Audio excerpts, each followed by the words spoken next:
Ahoy! Another view na naman ang ating nakita mga kabady. So saan na naman ba tayo pupunta?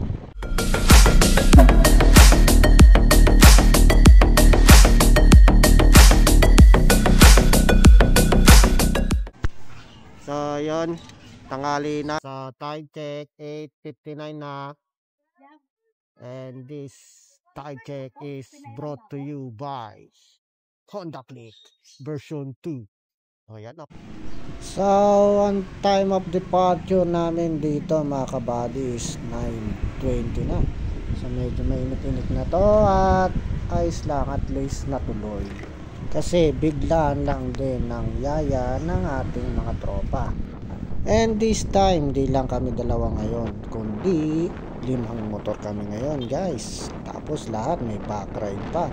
So ang ginawa ko dito is pinagtripan ko yung mga kasama ko para naman hindi na maboring sa pagra-rides. So ito yung isa.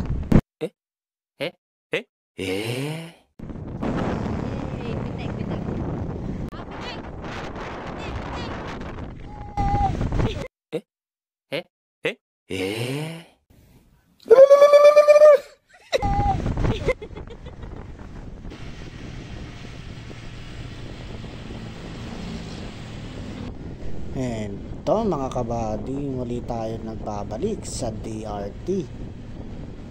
So this time ang pupuntahan namin ay Cueva naman mga kabady.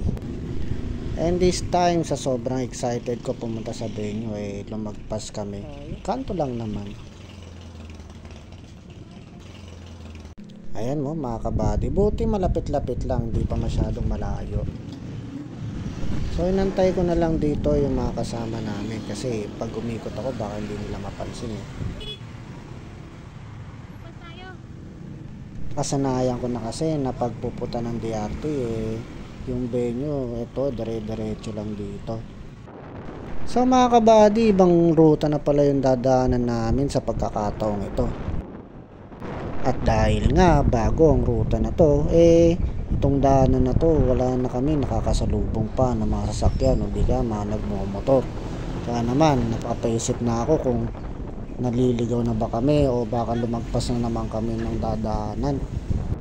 Pero based naman sa Google Map eh tama itong binabaybay namin. Magkaganon man siguro mas maganda bumalik na muna kami. Boss! Puning! Diretso lang kayo. Balik kayo sa Mikanto. Ayaw pa ganon? Diretso lang kayo. Thank you. At yun nga, mali na naman yung nadaanan namin.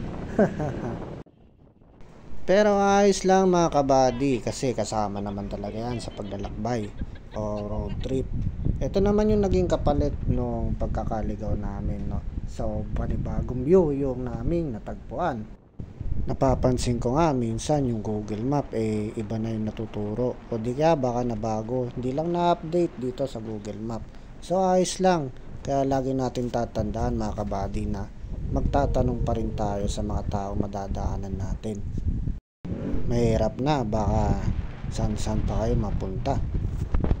Tsaka lalong magtatagal yung magiging biyahe nyo. Kaya mga kabady, huwag nyo kakalimutan yung bagay na yon.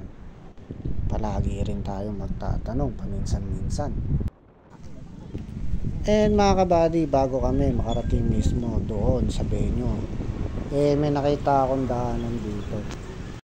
Lolokohin ko sana yung mga kasama ko na dito na lang kami magpwesto.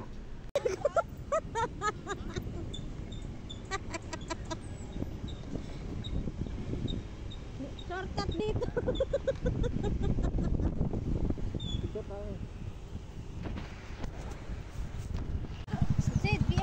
Wala rin naman kasi silang magagawa guys. Kaya naman, ayan, bumaba rin sila.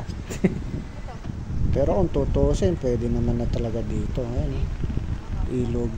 Yun nga lang, may truck. At nagpasya na kaming umalis para tumuloy na sa totoong venue namin mga kabady. May personal na to may personal to. Yan, tulak mo kasi para ano. Kaso nga lang mga kabady, dito ko na lang muna tatapusin ang video na to. Kita-kits tayo sa part 2.